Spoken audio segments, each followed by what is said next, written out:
Zabapostoli chapter 27 esiqale ngayo lesonto elidlule. Uma nongasinikeza nje isummary masinya nje in 2 minutes, nothing more than 2 minutes, isummary ya last week ukuthi izwi likhulume nathi lithini last week.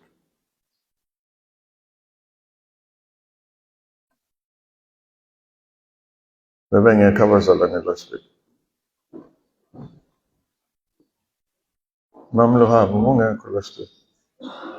Ngikho. Awuthandi nje ukukhuluma nawe. Sister, ungekho last week. Awuthandi nje ukukhuluma nawe.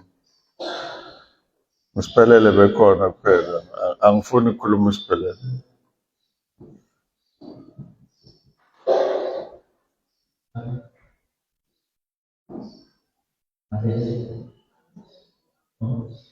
Awushumayela ngisho sinikeze isummary. From last week, sikhuluma ngohambo kaPaul chapter 20 ukuthi Paul wayevalelisa kuma-Efesu bavela ku-Efesu aya eJerusalema. So makasuka e-Efesu bekaya eJerusalema sekazi ukuthi la aya khona uyoboshwa, and only to find out ukuthi makafika khona laphana eJerusalema uthola even the prophecy yokuthi yena uzoboshwa ngale ndlela ukhona uprofethi owabakhona wakhuluma ngaye uPaul esigaceni ebandla lapho akufika izandla lenyama. And then it happens 3 times with that prophecy. Then bese kuba ukuthi uPaul masekahamba ukuthi uyozipresenta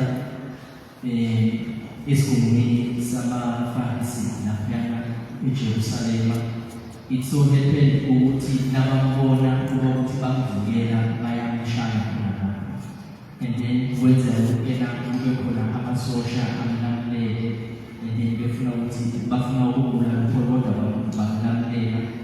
Kwaba ukuthi mase ufika lapho kwenzeka ukena uPaul wazimela ukuthi ucela nje ukupresenta icase lakhe, and sithola ukuthi every time uPaul makathi upresenta icase lakhe ukhuluma ngofakazi bakhe ukuthi yena wasindiswa kanjani, and only to find out ukuthi ngaleso sikhathi makayenza lokho abazalwane abaningi bayaphenduka. And then kuyenzeka ukena masekashumayela kanjalo ushumayela even nakumakhosi akhona lapho. And it so happened ukuthi makashumayela nalapho kulamakhosi awu-3, there was one of, I think, u-Agrippa, lo owacishe naye waphenduka ngale ndlela uPaul afakaza ngofakazi bakhe. Very good. Mamlohabo kukhona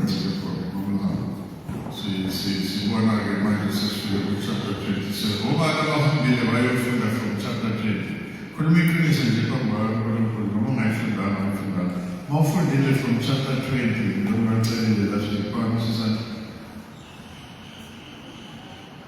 phakamisa nje uma ubuyele wayofunda from chapter 20. Phakamisela phezulu ukubona ngempela.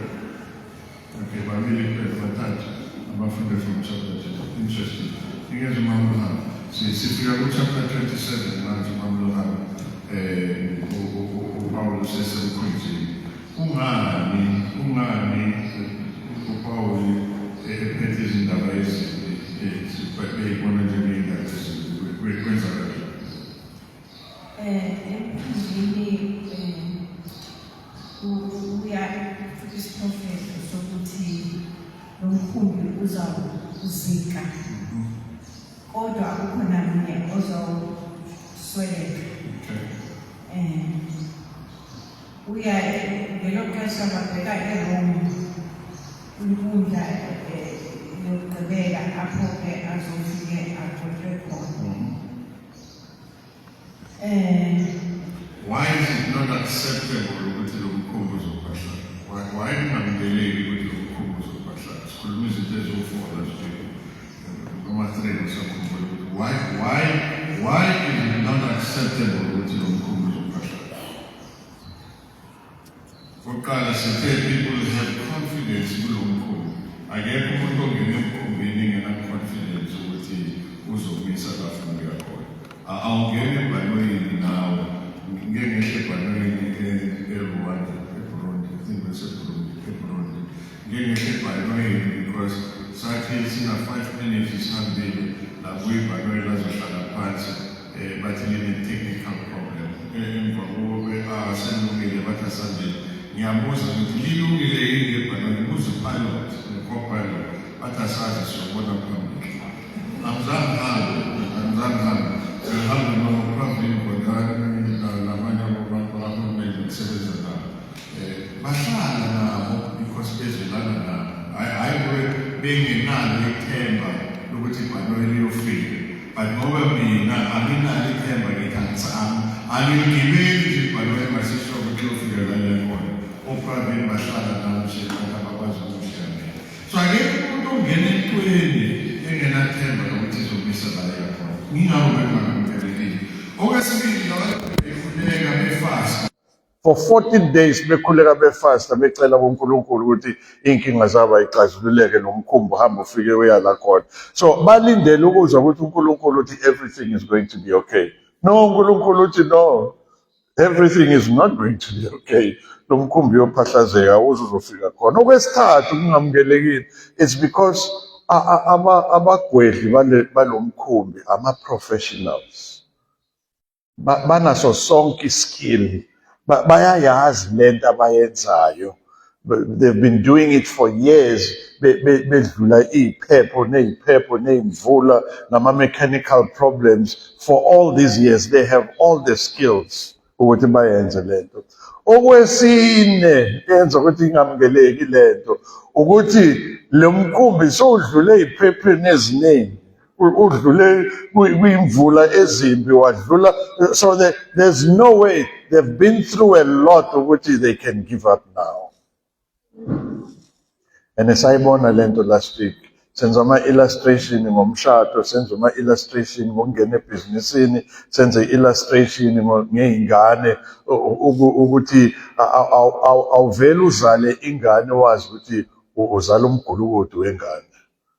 Otherwise, if bawazi ukuthi uzozala ingane ezoba hooked kuyihunga or ezoba isidaka or mhlambe bongeke bozokhetha ungabi nengane. Awungene ebhizinisini nomuntu uma ngabe wazi ukuthi lo muntu lo uzokugila. Awungene emshadweni nomuntu uma ngazi ukuthi lo mshado uyophelela kwi-divorce, because you have all the skills. Unayo yonke i-training, wenza ama-marital counseling, wenze konke lokhu ingane yakho uyifundise, waba nemali wayesesikoleni, wayenza konke lokhu, wa-invest impilo yakho yonke, wa-invest i-career yakho yonke. Awu-expect ukuthi le ngane ibe umgulukudu, awu-expect ukuthi le ngane ibe isidakwa noma ibe yini. Konke lokhu akwamukelekile because you think you have the skill. Impendulo esiyithola la noma isifundo esisithola la ukuthi noma ngabe uhlakaniphe kangakanani, noma ngabe ubunzima obungakanani osodlule kubona, wadlula kulobunzima wobunqoba, wadlula kulobu wakunqoba, wadlula kulobu ngokunqoba. Uma ugibele umkhumbi ongakhethwanga uNkulunkulu, uzogcina ngokuphahlazeka with all your experience, with all the skill, with all your prayer and fasting, with everything. Uma ungene emkhumbini ongakhethwanga uNkulunkulu uzophahlazeka lowo mkhumbi. So yiloko esikubonile last week, ukuphahlazeka komkhumbi nokungamukeleki kwezindaba ezimbi eziletha umpostoli uPawulu. Namuhla sibheka umbuzo ukuthi kungani uNkulunkulu ewuphahlaza lo mkhumbi? Uphahlazelani lo mkhumbi uNkulunkulu? Abantu sebakhulekile, abantu baneskill, abantu benze yonke lento, abantu bane-experience, basinde kulesi phepho, basinda kulesa siphepho, basinda kuleya mvula, basinda kuma-mechanical.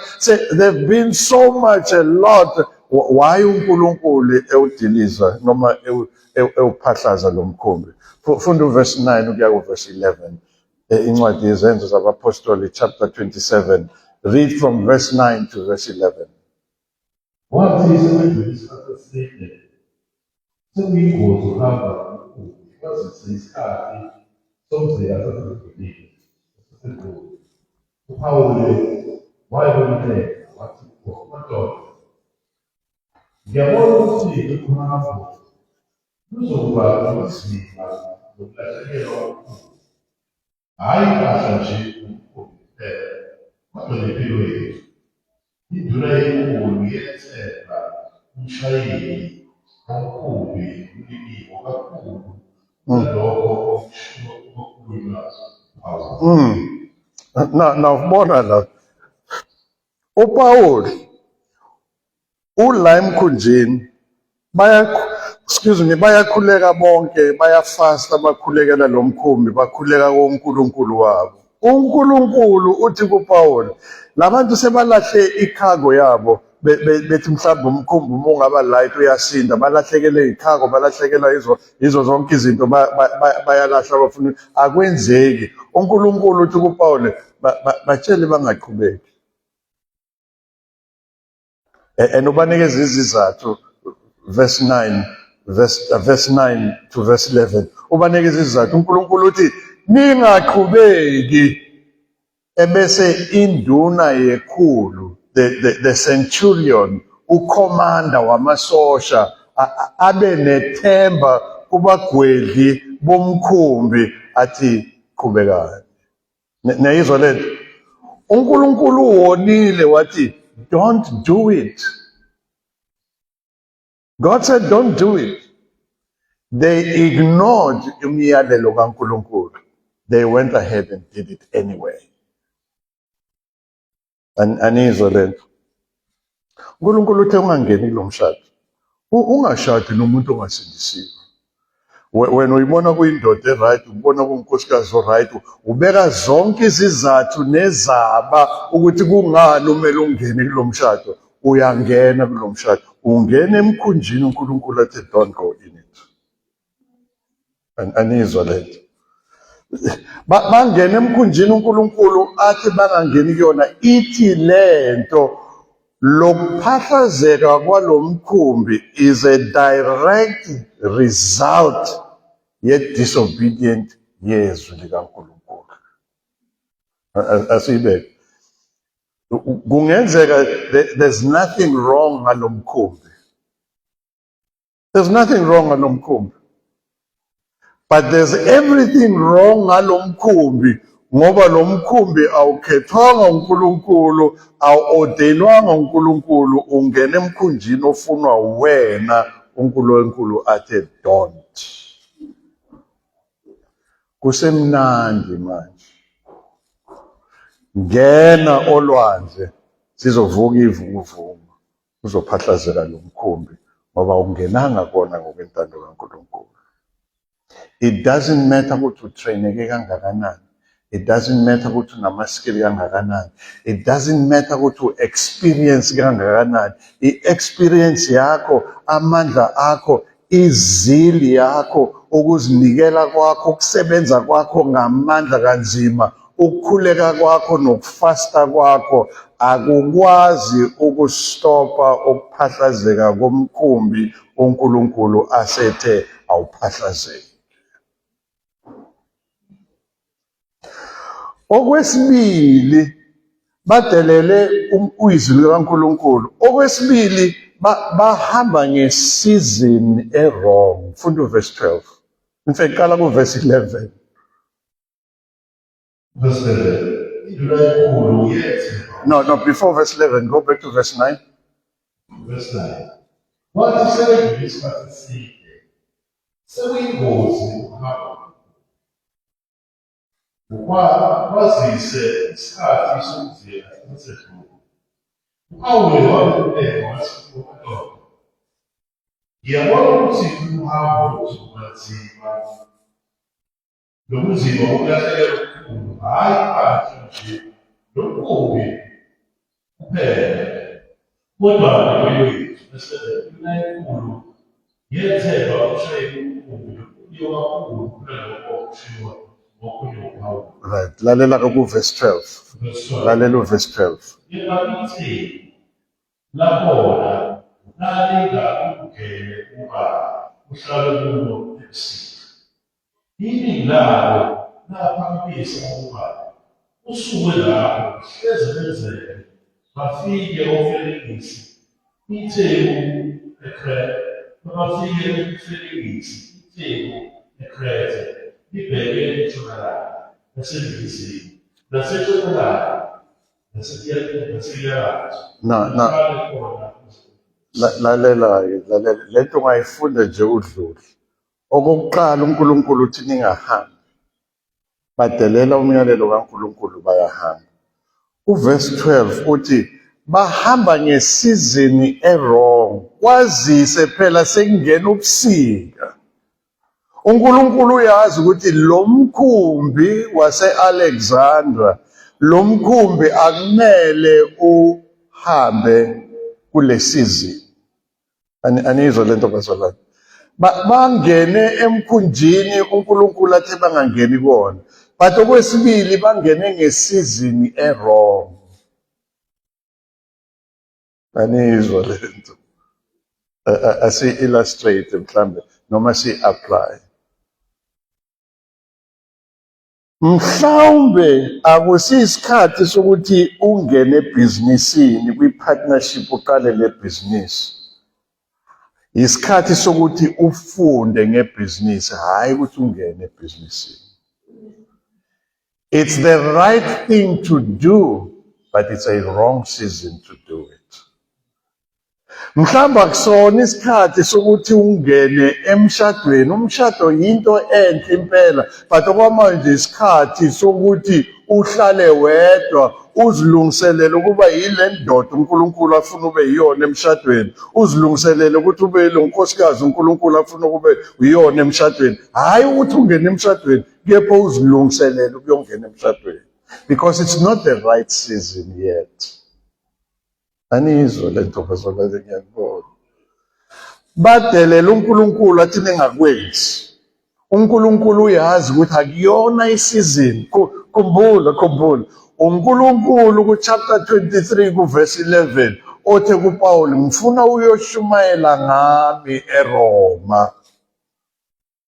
Ene uPawuli usemkhunjini oya eRoma la uNkulunkulu athi aye khona, kodwa uhamba ngesikhathi uNkulunkulu angasifuni ngaso.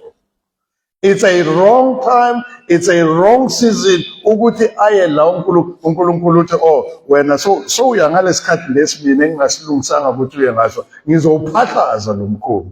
Anguphahlazi ngoba la uya khona ku-wrong, but ngesikhathi ofuna ukuhamba ngaso ku-wrong. Anizwa lethu? Mhlawumbe inzima ukuthi uyi-accepte ngoba uyafuna ukuya lapho, futhi uyazi ukuthi ku-right ukuya lapho, but awazi ukuthi isikhathi esi-wrong. So uNkulunkulu uyabahona lapha eCrete kuverse 9 ukuya kuverse 11 uthi ningahambi. Ebese kuza i-counsel, ebese kuza i-advice, ebese kuza umuntu ohlonishwayo who means well, and sizoyibona lento next week, who means very well, who is the centurion, induna yekhulu. Athi ngiyayizwa lento ishoyo uMpostoli Paul, kepha bagwedli bomkhumbi asambeni. Ngiyayizwa lento, bahamba ngesikhathi esi-wrong, ngesizini e-wrong uNkulunkulu angayifuni. Maybe it was not time to set sail. Ekufanele bahlale still, balalele uNkulunkulu. Okwesithathu bekuverse 6 kuya kuverse 9. Ngifuna uyibheke le kuverse 6 kuya kuverse 9. 1, badalele umyalelo kaNkulunkulu othi ningahambi, bahamba. 2, bahamba ngesizini e-wrong, ngesikhathi esi-wrong. Number 3, bangene emkhunjini o-wrong. Bangene emkhunjini o-wrong kanjani? Funda uverse 6 kuya kuverse 9. lapho-ke induna yathola uNkosikazi oqonde eThalini. Yasigibelisa kuwo sahamba kancane Ngenxa yesikhathi kulungile asiyeke lapho. Ubani othola umkhumbi? Ubani othola umkhumbi? Awubani? Anginizwa. Induna ethola umkhumbi. Lo mkhumbi a-ordainwanga uNkulunkulu. Umkhumbi abazitholele wona. Anizwa lento bazalwane? ukuze uyizwe lento hamba encwadini kaJona. Somebody read uJona chapter 1 masinya. Funda uJona chapter 1. Ukuze uyi-understand lento. Uma ungafunda incwadi kaJona ukuthi kunento ozifunela yona wena, kunento ozitholela yona wena, lento ibukeke inhle kepha phambi kwaNkulunkulu uzitholele yona, awuyinikezwanga uNkulunkulu. Funda uJona chapter 1. Mfunda qala nje kuverse 1, ngifuna uye kuverse 3, but qala kuverse 1 ukuze uyinikeze i-context. Jonah chapter 1. Noma banephetha asifundele masinya seyitholile. Mabhidu saphenqa. Mnikeze i-mic. Mnikeze i-mic esebenzayo madoda.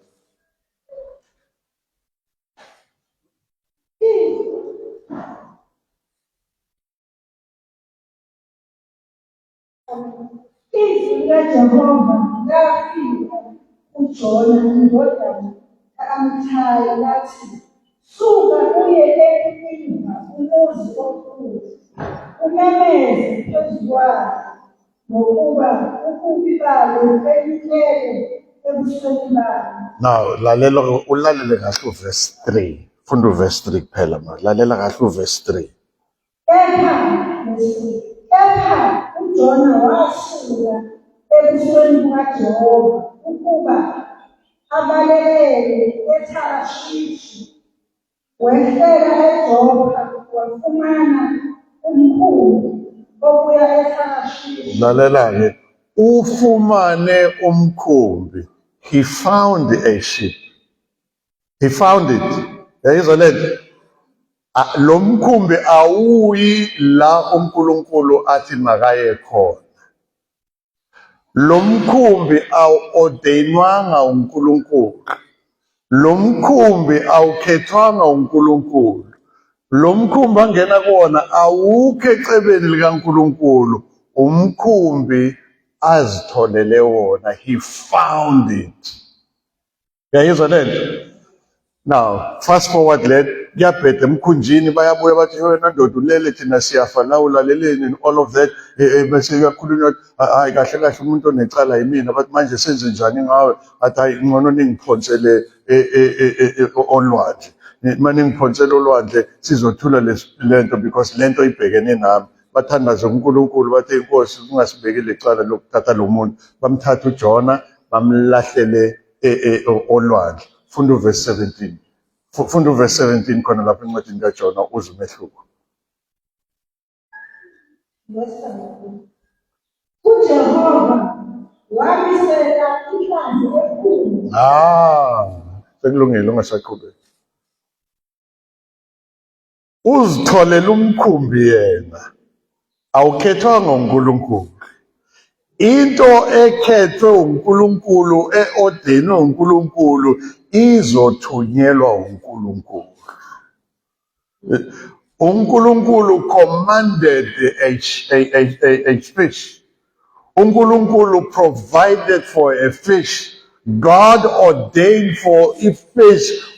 Angazi niyayizwa lento. Into ozitholele yona. Ayikho ecebeni likaNkulunkulu.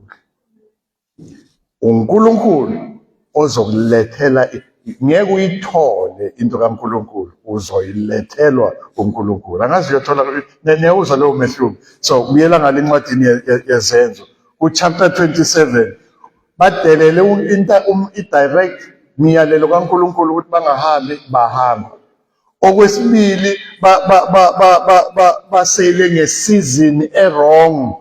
Baya endaweni right, noma uPaul endaweni right, kepha ngesizini wrong. Okwesithathu ungena emkhunjini azitholele wona ongaordainwanga uNkulunkulu.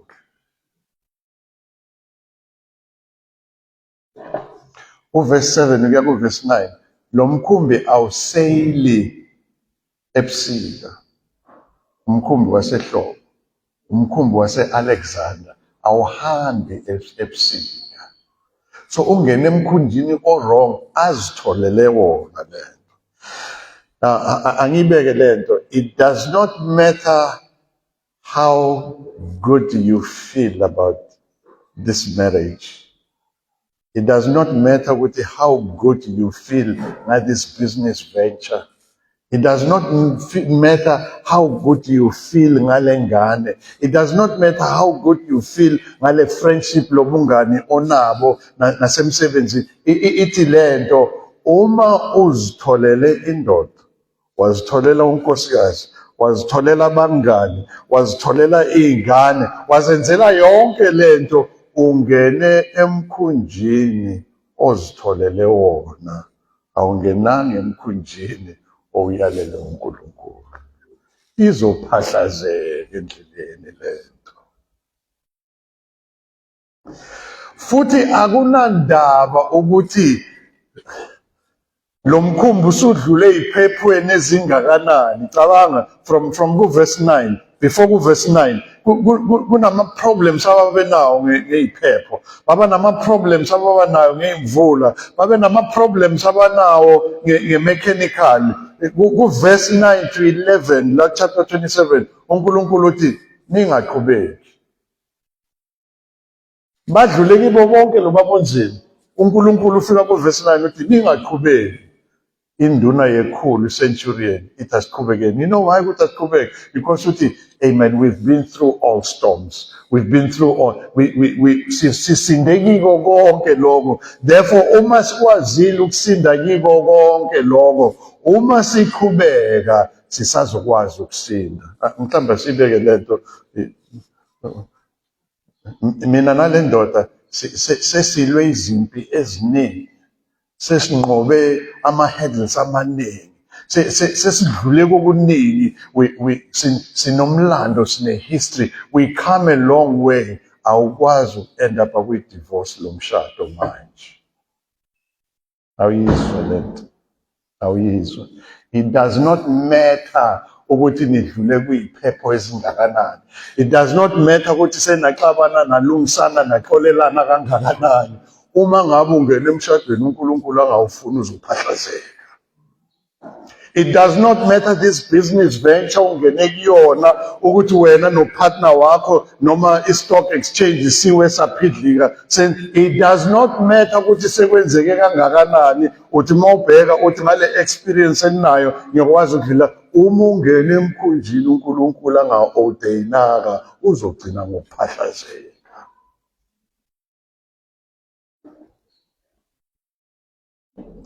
But nazi indaba ezinhle, nazi indaba ezinhle ku verse 22. Indaba ezinhle uthi uNkulunkulu lalela, noma umkhumbi uzophahlazeka nina nizosinda. Anizwa lento.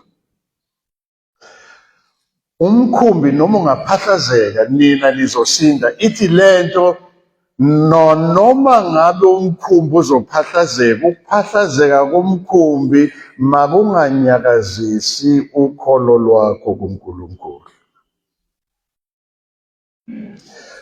Mawufunda uverse 20 khona la ku chapter 7, ufunda uverse 20 masinya mabhithi khona la ku chapter 7. Verse 20. Kwaphela izithuko ezibili, ilanga lezingalezi, kungasabonakali. Kwasethi isikhathi eside bengadli lutho, Pawuli wasuka phakathi kwabo wathi, madoda, ngabe lalela mina, anasuke eKrete, naphepha kulobusi, nakulokhu ulahlekelwa.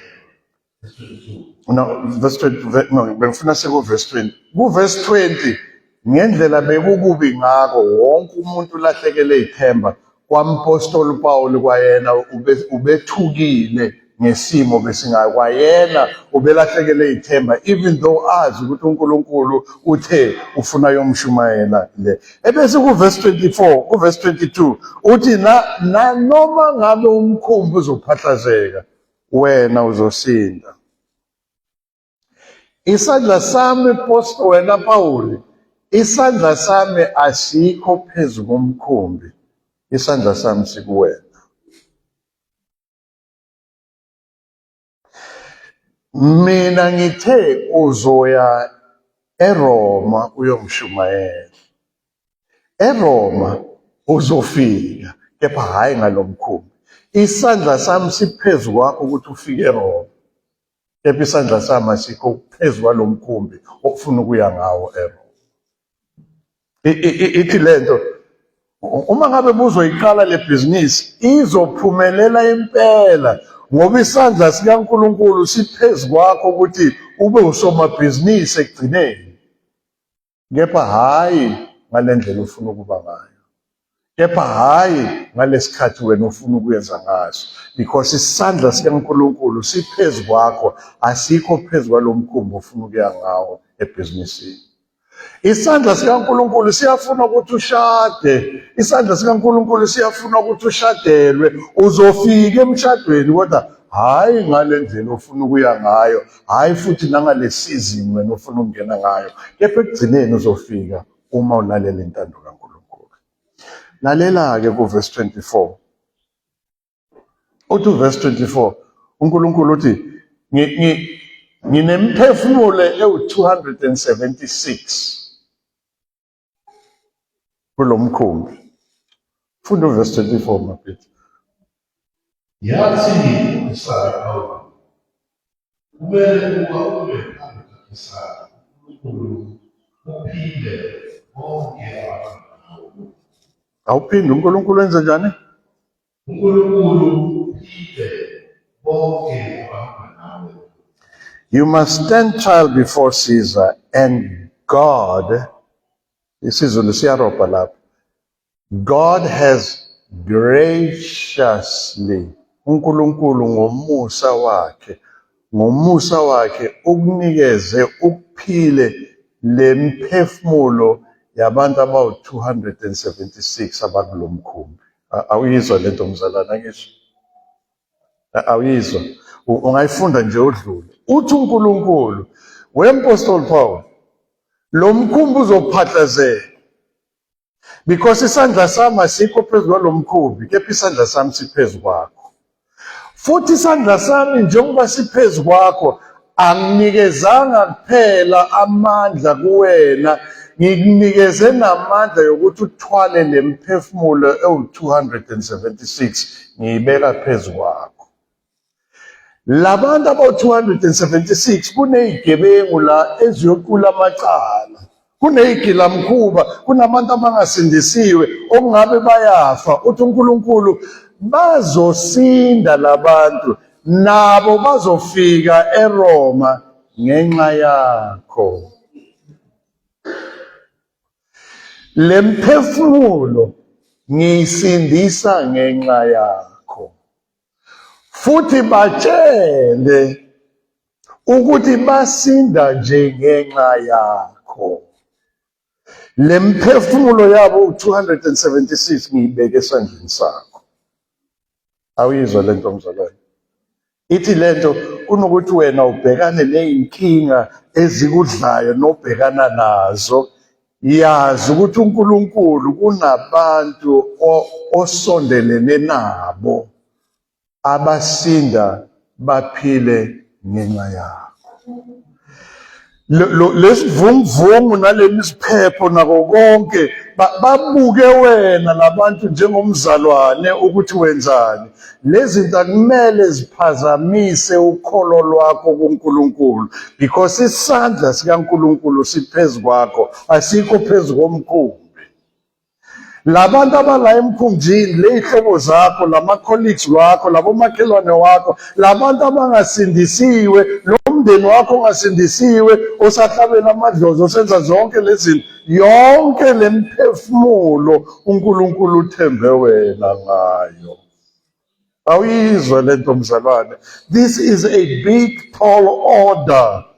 Lento ithi kunabantu uNkulunkulu ababeke ukuthi basindiswe ngenxa yakho.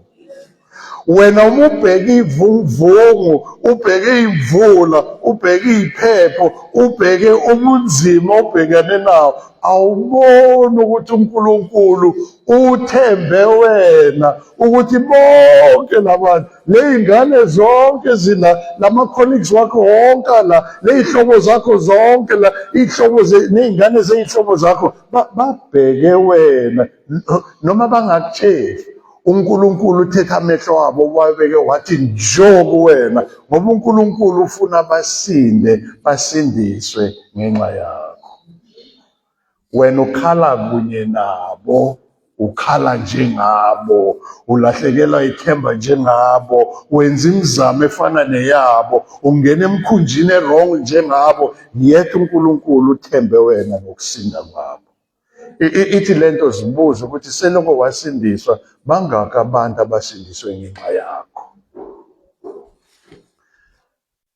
Angenze lasi statement. Ebantwini abangasindisiwe lapha ngaphandle, mhlambe zimbili izizathu ezenza ukuthi bangasindiswa. Abasindiswa njengoba abakaze bambona umzalwane osindiswe ngempela. Awuyizwa lento ngisho? Abasindiswa ngobe abakaze bambona umzalwane osindisiwe. Noma abasindiswa nje ngoba bayambona umzalwane othi usindisiwe. Awusizwa le statement isijulile. Lokho kokuqala, abasindiswanga ngoba abakaze bambona umuntu osindiswe ngempela, omzalwane ngempela, ukuthi noma kuney'vunguvungu, kunemimoya, kuney'phepha, abantu bafuna bazama yonke into, ame ezwini likaNkulunkulu. Abakaze bambona, yingakho bangasindiswa. Lesi sesibili sithi abasindiswa ngoba bababonile abazalwane. Babone bapha abazalwane. Babona abazalwane abathi basindisiwe, kepha ukwenza kwabo kuyafana nokwabo. Bese bathi uma ngabe insindiso yile, bayisi-right ngalendlela esingayo. Awuyizwa lento? Awuyizwa lento? Abantu abasindiswa lapha emnyango ngoba mhlawumbe abakaze bambona umzalwane, noma bambonile umzalwane, lo mzalwane abambonile ufana nabo. Now, angivale ngalelo. Hamba ku-chapter 9 encwadini yezenzo. Hamba ku-chapter 9 ufunda uverse 14 noverse 15. uNkulunkulu ubiza umpostoli uPawuli, ubiza indoda ebizwa ngoSawuli, uyibizela emsebenzini wakhe, uyibizela evangelini lensindiso. Lalela, uthatha umuntu ongasindisiwe, obulala abantu abasindisiwe, uNkulunkulu uyamsindisa. Lalela ukuthi uNkulunkulu uthini, verse 14 and verse 15, chapter 9. Verse 14. Nalapha kulegunya athulelwa uKristu. Abakhulu lomzobo bonke abakhuleka egameni lakho. Yeba inkosi yathi kuye, hamba ukuba lo kuyisitha sami esikhethiweyo sokuphatha igama lakho phambi kwabezizwe emakhosini nakubantu bakwaIsrayeli. Go back from verse 16. Verse 16. Ngoba ngizakubonisa ukuthi kumele ahleleke ngalana Yayizwa lento? Umpostoli Paul, uSawuli akasindisiwe, ulwa nabazalwane ababulala. uStefane nebulawa umpostoli Paul bekhona, uSawuli ekhona, efakaza kuyena obambe izingubo zalabantu abashaya uStefane ngamatshe, uSawuli.